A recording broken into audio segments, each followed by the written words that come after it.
Taon-taon pare-pareho ang eksena. May ilaw kahit wala ng liwanag sa loob. May tawanan kahit pilit. May pangako kahit alam mong hindi naman tutuparin. Pasko, bagong taon, sinasabing panahon ng saya. Pero sagutin mo to ng tapat. Bakit tuwing Enero, pagod ka? Bakit baon ka sa utang? Bakit parang mas mabigat ang pakiramdam kaysa bago mag-Desyembre? Pinaniwala tayong normal to. Na parte lang ng selebrasyon ang gumastos ng wala ka. Na okay lang mapuyat, malasing, mapagod, basta masabi lang na nakisaya. Pero may matagal ng babala ang isang stoic na hindi natin pinapansin. Sabi ni Marcus Aurelius, ang buhay ng tao ay hinuhubog ng kanyang iniisip.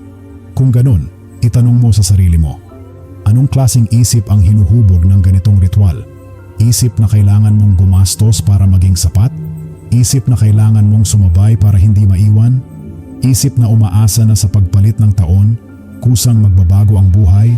Hindi ka lang nagse-celebrate, may sinusunod kang script. Isang script na hindi ikaw ang sumulat. Tuwing Disyembre, pare-pareho ang galaw ng lahat. Pare-pareho ang kanta, pare-pareho ang post sa social media. Pare-pareho ang pangakong next year, aayusin ko na. At tuwing Enero, pare-pareho rin ang resulta.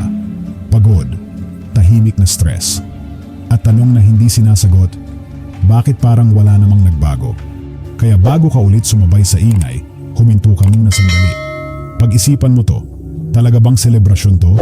O isa lang malaking ilusyon na paulit-ulit mong pinapasukan? Kung handa kang makita ang hindi sinasabi ng karamihan, ituloy mo ang pakikinig. Dito nagsisimula ang paggising. Number 1, ang ilusyon ng selebrasyon. Kapag dumarating ang Pasko at bagong taon, may tahimik na utos na sinusunod ang lahat. Mas gumastos ka, mas uminom ka, mas magpuyat ka, mas sumabay ka. At kapag ginawa mo lahat yan, sasabihin nila, masaya yan, normal lang yan. Pero isipin mo, kung kaligayahan talaga yan, bakit pagkatapos ubos ka? Bakit pagdating ng Enero, pagod ang katawan mo, mabigat ang isip mo, at baon ang bulsa mo? Hindi aksidente ang lahat ng to. Matagal nang sinabi ni Zeno of Citium na ang karamihan ng tao ay nabubuhay ayon sa ilusyon na gawa ng iba. Hindi sila pumipili, sila ay sumusunod. Ang Pasko at bagong taon, sa modernong anyo nito, ay naging ritual ng distraction. Nilalayo ka nito sa pag-iisip. Nilalayo ka sa tanong na, may saysay ba to sa buhay ko? Habang abala ka sa handaan, regalo at inuman, hindi mo napapansin na may sinusunod kang eksena. Pare-pareho ang galaw ng lahat, pare-pareho ang emosyon, pare-pareho ang resulta. At dito masakit ang katotohanan, hindi ikaw ang bida sa eksenang to. Isa ka lang aktor sa lumang script na taon-taon inuulit. At hanggat hindi mo yan nakikita, paulit-ulit ka ring gaganap sa papel na hindi mo pinili. Number 2, social anesthesia. Pinapamanhid ka. May dahilan kung bakit pare-pareho ang takbo ng lahat tuwing Pasko at bagong taon. Hindi ito basta tradisyon, isa itong social anesthesia, pampamanhid sa isip.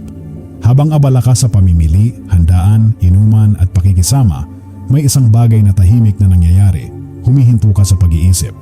Hindi mo tinatanong kung kailangan mo ba talaga ang ginastos mo. Hindi mo iniisip kung bakit obligado kang sumama kahit pagod ka na. Hindi mo pinapansin kung bakit parang wala ka ng choice kundi sumabay. Ito ang lakas ng ritual. Kapag ginagawa ng lahat, nagmumukhang normal. Kapag normal, hindi na kinukwestiyon. Sabi ni Marcus Aurelius, ang tao ay nagiging alipin ng mga bagay na hindi niya tinatanong. At kakaunti ang mas hindi tinatanong kaysa sa mga petsang ito. Tuwing dulo ng taon, pare-pareho ang script, pare-pareho ang kanta, pare-pareho ang biro tungkol sa gastos at utang, at pare-pareho ang linyang, okay lang yan, minsan lang naman sa isang taon. Pero yan mismo ang pampamanhid. Kapag sinabi mong minsan lang, pinapayagan mong maulit. Kapag tinawanan mo ang pagod at pagkabaon, tinatanggap mo ang sistema. Habang ikaw ay abala at manhid, gumagana ang makina. Ikaw ay pagod. Ikaw ay ubos. Ikaw ay tahimik na sumusunod. At kapag ang isang tao ay masyadong pagod para magtanong, masyadong abala para mag-isip, at masyadong sanay para kumontra, madali na siyang kontrolin. At yan ang hindi sinasabi ng selebrasyon. Number 3, pressure, hiya, at paghahambing. Isa sa pinaka-epektibong sandata ng ilusyon ay hindi pera, hiya at paghahambing. Tuwing Pasko at Bagong Taon, may tahimik na boses na bumubulong sa'yo. Sumabay ka. Huwag kang KJ. Ano na lang sasabihin nila? Kapag hindi ka bumili, malamig ka raw. Kapag hindi ka sumama, may problema ka raw. Kapag hindi ka gumastos, madamot ka raw. Hindi ito simpleng opinyon ng tao. Isa itong psychological pressure na matagal nang hinubog. Sabi ni Epictetus, hindi ang mga pangyayari ang gumugulo sa tao, kundi ang paghusga niya sa mga ito. At ang paghusga mo ngayon ay hindi na galing sa iyo. Galing ito sa mata ng iba. Social media ang nagpapalala nito. Lahat mukhang masaya. Lahat mukhang buo ang pamilya. Lahat mukhang successful. Pero hindi mo nakikita ang utang. Hindi mo nakikita ang away. Hindi mo nakikita ang pagod kinabukasan. Nakikipagkompetensya ka sa eksenang hindi totoo. At kapag gumastos ka para lang hindi mapag-iwanan, hindi ka na namumuhay ayon sa sariling prinsipyo. Nabubuhay ka ayon sa takot na hindi ka sapat. At doon nagsisimula ang pagkawala ng kalayaan. Hindi dahil sa sistema lang, kundi dahil pumayag kang sukatin ang sarili mo ayon sa opinyon ng iba. Number 4. Sobra sa lahat, katawan, isip at pera. Mapapansin mo to kapag huminto ka sandali at nagmasid. Tuwing dulo ng taon, hindi lang pera ang nauubos, ikaw mismo ang nauubos. Sobra ang alak, sobra ang pagkain, sobra ang puyat, sobra ang gastos. At lahat ng sobra tinatawag na deserve mo yan. Pero ang tanong, deserve mo bang maging mabigat ang katawan? Deserve mo bang maging makupad ang isip? Deserve mo bang magsimula ng taon na may bitbit na pagod at utang? Alam ito ng sistema. Alam nilang ang taong lasing ay hindi malinaw mag-isip. Ang taong puyat ay madaling maimpluwensyahan. At ang taong may utang ay bihirang tumanggi. Sabi ni Seneca, ang pinakamalaking kayamanan ay ang pagkontrol sa sarili. Pero paano mo kokontrolin ang sarili mo kung ang katawan mo ay sinabotahe? Kung ang isip mo ay mabagal? Kung ang pera mo ay hawak na ng takot? Hindi aksidente ang lahat ng to. Ang sobrang kaligayahan sa Disyembre ay sinusuklian ng kahinaan sa Enero. Pagod kang bumalik sa trabaho. Mas konti ang pasensya mo. Mas madali kang sumunod.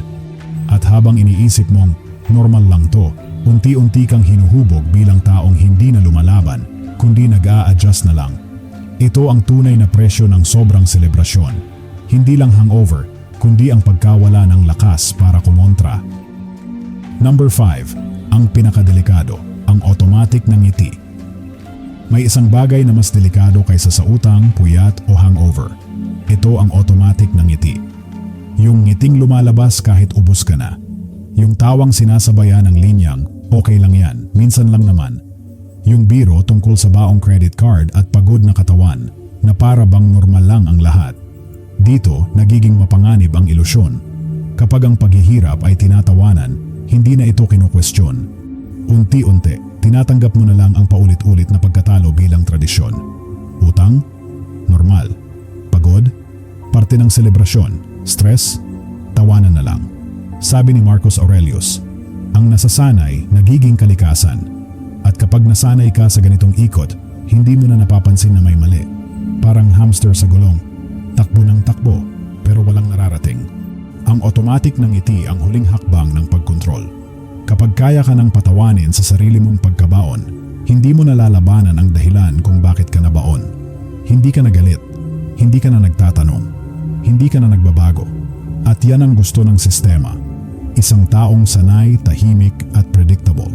Dahil ang taong tumatawa sa sariling pagkatalo ay hindi na nag-iisip kung paano manalo. At hanggat hindi mo napapansin ang ngiting yan, mananatili kang paikot-ikot sa parehong eksena. Taon-taon, pareho ang simula, pareho ang ending. Number 6. Stoic Awakening, ang discomfort. May sandaling darating na hindi ka na matatawa, hindi ka na ganun ka-excited, hindi ka na ganun kasabay. At mapapansin mo, may kakaibang discomfort sa loob mo. Hindi galit, hindi lungkot, kundi isang tahimik na pakiramdam na parang may mali. Marami ang tumatakbo palayo sa pakiramdam na yan. Nilulunod sa alak, tinatawanan, pinapatahimik. Pero sa Stoicism, malinaw ang turo. Ang discomfort ay hindi kalaban. Ito ang simula ng kalinawan. Sabi ni Epictetus, ang paggising ng isip ay nagsisimula kapag huminto ka sa automatikong reaksyon. Kapag hindi ka na agad sumasabay, kapag hindi ka na agad umuoo, kapag hindi ka na agad gumagastos, may puwang na nabubuo. Sa puwang na yon, nagsisimula kang mag-isip. Gusto ko ba talaga to? May ambag ba to sa buhay ko? O ginagawa ko lang to dahil ginagawa ng lahat? Dito nagsisimula ang Stoic Awakening. Hindi sa pagsigaw, hindi sa pagre-rebelde, kundi sa pagpili na hindi na maging automatic. Hindi ibig sabihin nito na galit ka na sa Pasko o sa bagong taon. Ibig sabihin lang, hindi ka na alipin ng emosyon ng karamihan. At kapag naramdaman mo ang discomfort na yan, huwag mo itong patayin, pakinggan mo. Dahil ang taong marunong makaramdam ng hindi komportable ay taong malapit ng makalaya. At sa susunod na bahagi, malalaman mo kung paano eksaktong ginagamit ng sistema ang emosyon para ibalik ka sa gulong kahit gising ka na. Number 7. Psychological Engineering, ang End of Year. Kapag gising ka na, mapapansin mo ito. Hindi aksidente ang nararamdaman mo tuwing dulo ng taon. Ito ay disenyo. May 4 na emosyon na sabay-sabay na pinipindot ng sistema: guilt, comparison, pressure, at false hope. Guilt, dapat may regalo ka. Comparison, buti pa sila masaya. Pressure, sumabay ka, minsan lang to. False hope, next year, babawi ako. Kapag sabay-sabay gumana ang 4 na yan, bumabagsak ang rational thinking ng karamihan. Hindi ka bumibili dahil gusto mo. Bumibili ka dahil nahihiya ka. Hindi ka sumasama dahil masaya ka. Sumasama ka dahil ayaw mong maiwan. Ito ang buhay na ginagabayan ng panlabas na emosyon. Eksaktong kabaligtaran ng Stoic freedom. Sabi ni Epictetus, ang malayang tao ay hindi umaasa sa mga bagay na wala sa kanyang kontrol para makaramdam ng kabuuan. Pero tingnan ang karamihan. Kapag walang handa, kulang ang pakiramdam. Kapag walang post, parang walang saysay. Kapag walang gala, parang talunan. Hindi ito natural, ito ay itinanim. At kapag tinanggap mo ang kondisyong ito, ibinibigay mo ang manibela ng isip mo sa mga puwersang walang pakialam sa kinabukasan mo. Ito ang dahilan kung bakit kahit gising ka na, may hatak pa rin ang ilusyon. Hindi dahil mahina ka, kundi dahil matagal na itong pinagplanuhan. At sa susunod na kabanata, makikita mo ang isa sa pinakamapanganib na bitag ng lahat. Ang paniniwalang may magic ang paglipat ng taon. Number 8. Ang illusion ng next year. Isa ito sa pinaka-epektibong kasinungalingan na ibinenta sa tao, na may kapangyarihan ang paglipat ng taon. Pagpatak ng alas 12, may tahimik na paniniwala na parang may marireset, na bukas iba ka na next year mas disiplinado ka na, mas maingat, mas responsable. Pero ang totoo, walang nagbabago dahil lang nagpalit ang petsa. Sabi ni Epictetus, hindi ang mga pangyayari ang humuhubog sa tao, kundi ang kanyang mga ginagawa araw-araw. Ang problema sa next year mentality ay simple pero mapanganib. Pinapaniwala ka nitong pwede mong ipagpaliban ang mahirap na desisyon. Next year na ako mag-iipon. Next year na ako magdidisiplina. Next year na ako magsisimula. At habang umaasa ka sa petsa, hindi ka kumikilos. Convenient ito para sa sistema. Ang taong umaasa sa magic ng bukas ay hindi nagbabago ngayon. Ang Stoics ay hindi naniniwala sa ganitong uri ng pag-asa. Para sa kanila, ang virtue ay ginagawa sa kasalukuyan, sa maliit, tahimik, araw-araw na kilos. Walang bagong taon ang magliligtas sa'yo. Walang ritual ang mag-aalis ng lumang ugali. Walang countdown ang papalit sa disiplina. Kapag umasa ka sa kalendaryo para magbago, ibinibigay mo ang kapangyarihan ng buhay mo sa isang numero sa pader. At dito paulit-ulit naloloko ang karamihan. Palit taon, pareho ang ugali. Palit taon, pareho ang problema. At hanggat hindi mo tinatanggal ang ilusyon na yan, mananatili kang naghihintay habang lumilipas ang buhay mo. Number 9. Utang bilang modernong alipin. Pagkatapos ng ingay, may darating na katahimikan. Hindi yung payapang katahimikan, kundi katahimikan ng katotohanan. Enero. Wala na ang ilaw, wala na ang tawanan, pero andyan na ang bill. Andyan na ang credit card statement. Andyan na ang bigat sa dibdib. Ito ang hindi ipinapakita sa social media. Ito ang hindi binabanggit sa handaan. Pero ito ang tunay na kapalit ng masayang Disyembre. Ang utang ay hindi lang problema sa pera. Isa itong posisyon ng kahinaan. Kapag may utang ka, mas kaunti ang kaya mong tanggihan. Mas konti ang kaya mong ipaglaban. Mas madali kang pumayag kahit ayaw mo. Sabi ni Seneca, walang mas alipin kaysa sa taong akala'y malaya pero nakatali sa pangangailangan. At ganito gumagana ang bitag. Sa Disyembre, binibigyan ka ng emosyon. Sa Enero, sinisingil ka ng realidad. Kaya maraming tao ang bumabalik sa trabaho na tahimik. Mas matiisin, mas masunurin. Hindi dahil gusto nila, kundi dahil kailangan. Ang utang ang modernong tanikala. Wala itong kadena, pero may takot, may pressure, may pagkaubos ng dignidad. At habang iniisip mong babawi ako next year, mas lalo kang lumulubog. Dito malinaw ang Stoic lesson. Ang tunay na kalayaan ay hindi gaano kalaki ang kita mo, kundi gaano kaliit ang kontrol ng utang sa desisyon mo. At sa susunod na kabanata, makikita mo kung paano sinasadyang sirain ng sistema ang katawan mo mismo para mas lalo kang mawala ng lakas na kumawala. Number 10. Pagsira sa katawan, pagsira sa isip. May isang bagay na madalas binabaliwala pero kritikal sa Stoic philosophy. Ang katawan ay kasangkapan ng isip. Kapag sinira mo ang katawan mo, huwag kang magtaka kung sabog din ang pag-iisip mo. Tuwing dulo ng taon, pare-pareho ang eksena.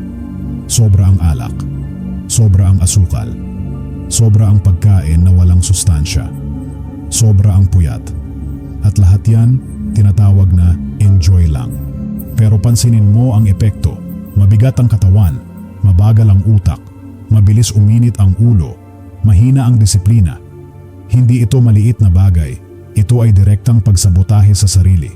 Sabi ni Marcus Aurelius, ang lakas ng isip ay hindi hiwalay sa kalagayan ng katawan. Alam ito ng sistema. Ang pagod na tao ay hindi nag-iisip ng malalim. Ang lasing na tao ay hindi nagpaplano. Ang taong kulang sa tulog ay madaling magdesisyon ng mali. Kaya sinasabay ang lahat ng sobra para pagsapit ng Enero, wala ka ng lakas para kumontra. Pagod ka, kaya tatahimik ka. Mabagal ka, kaya susunod ka. Mahina ka, kaya tatanggap ka na lang. Ito ang dahilan kung bakit ang Stoic ay disiplinado sa katawan. Hindi dahil gusto niyang maging perfect, kundi dahil alam niyang ang malinaw na isip ay nangangailangan ng malakas na katawan. Kapag sinimulan mo ang taon na ubos ang enerhiya, iba ang laban. Pero kapag sinimulan mo itong buo at gising, lamang ka agad. At sa susunod na kabanata, malalaman mo kung bakit hindi mo kailangang iligtas ang lahat at bakit tahimik lang ang tunay na pag-alis sa cycle. Number 11. Huwag mong iligtas ang lahat. Kapag nagsimula kang makakita ng malinaw, may isang pagkakamaling madalas gawin ang bagong gising. Gusto nilang gisingin ang lahat.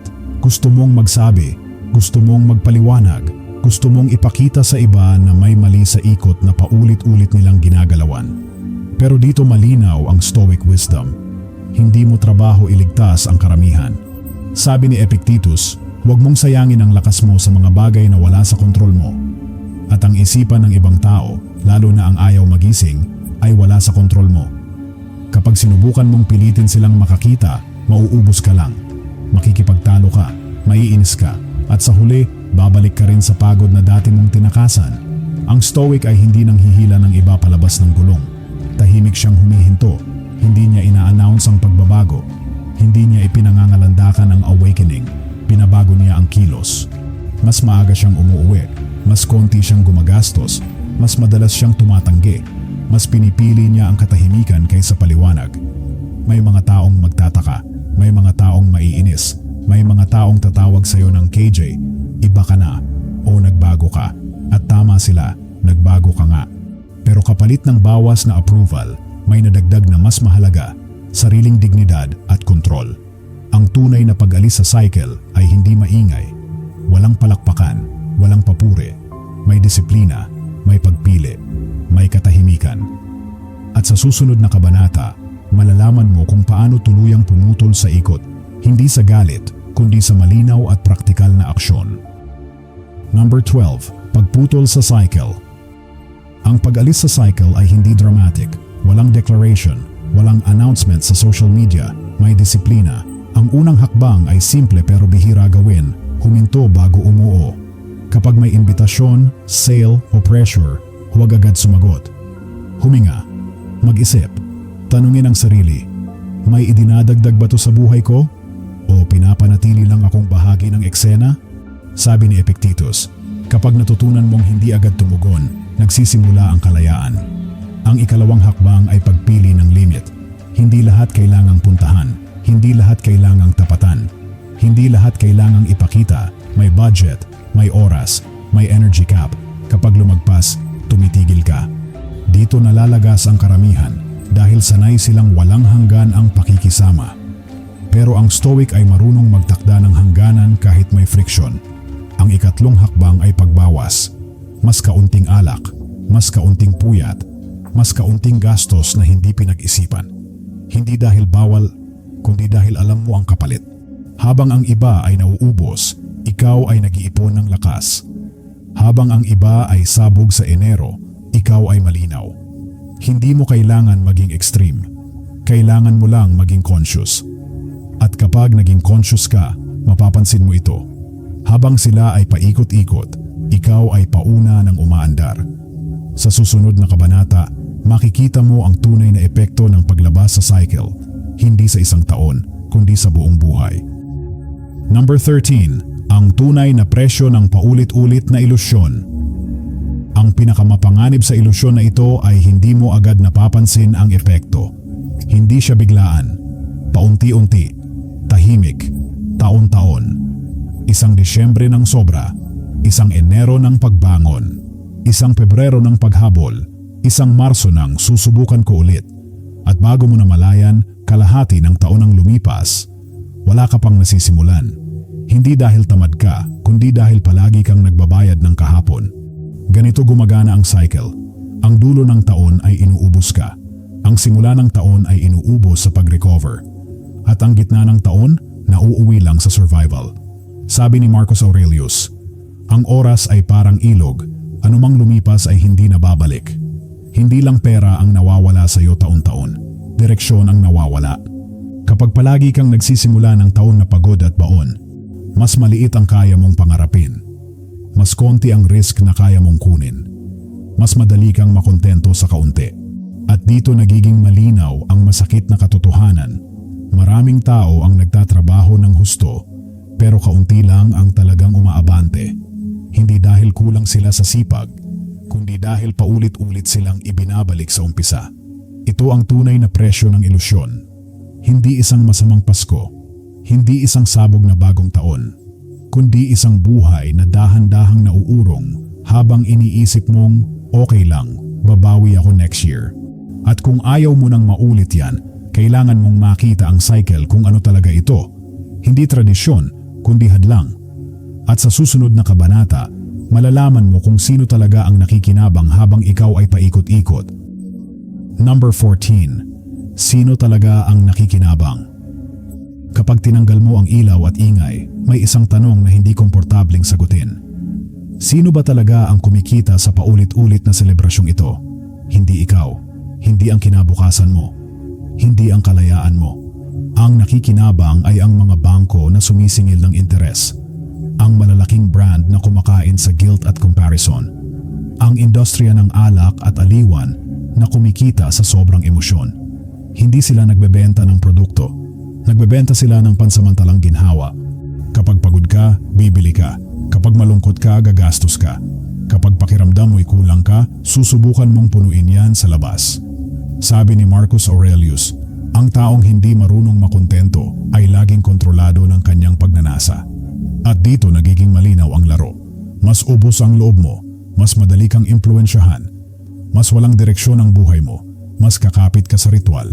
Kaya taon-taon, pareho ang eksena, pareho ang emosyon, pareho ang resulta. At habang iniisip mong deserve ko to, may ibang tahimik na nagsasabing, ulit tayo next year. Kapag nakita mo na kung sino ang panalo, hindi ka na basta-basta sasabay. Hindi ka na madaling mahihila pabalik sa gulong. Dahil ang taong may malinaw na mata ay mahirap lukohin. At sa susunod na kabanata, hahawak tayo sa pinakatahimik, pero pinakamalakas na sandali. Ang katahimikan matapos ang party. Number 15. Ang katahimikan pagkatapos ng party. Kapag tapos na ang party, may natitira. Hindi ilaw, hindi musika, katahimikan. At para sa karamihan, nakakatakot ang katahimikang ito. Dito lumalabas ang pagod na tinago ng saya. Dito nararamdaman ang bigat ng ginastos. Dito sumisilip ang tanong na matagal iniiwasan. Masaya ba talaga ako? O nadala lang? Kaya maraming tao ang ayaw huminto. Ayaw nilang mapag-isa. Ayaw nilang tumahimik. Dahil kapag tahimik na, wala nang pagtatakasan. Sabi ni Seneca, ang taong takot mapag-isa ay hindi pa handang makilala ang sarili.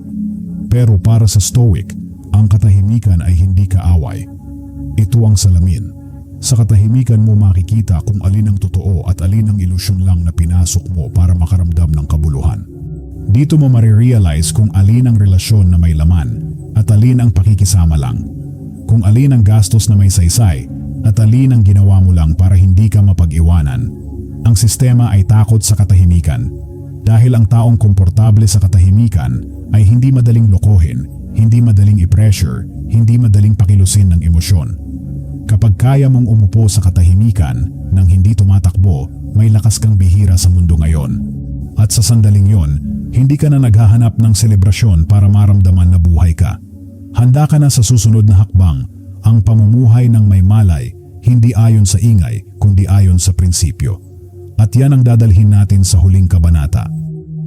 Number 16. Ang Stoic Way. Buhay na may malay. Maraming nagkakamali sa Stoicism. Akala nila, kailangan mong iwan ang mundo. Iwan ang tao. Iwan ang selebrasyon. Hindi ito ang turo. Ang Stoic ay hindi tumatakbo palayo. Hindi lang siya hinihila. Si Marcus Aurelius ay namuno sa isang imperyo na puno ng ritual, ingay at inaasahan ng lipunan. Pero nanatili siyang malaya. Hindi dahil binago niya ang mundo, kundi dahil kontrolado niya ang sarili niya. Iyan ang Stoic Way. Hindi ka galit sa Pasko. Hindi ka galit sa bagong taon. Hindi ka rin alipin nito. Pipili ka kung kailan sasama. Pipili ka kung kailan titigil. Pipili ka kung saan ka gagastos ng oras, lakas at pera. Hindi ka na umaasa sa petsa para magbago. Hindi ka na naghihintay ng tamang panahon. Kapag may dapat ayusin, inaayos mo ngayon. At ito ang nakakatakot sa sistema. Mga taong hindi umaasa sa hype. Hindi sumusunod sa emosyon ng karamihan. Hindi kailangan ng ritual para kumilos.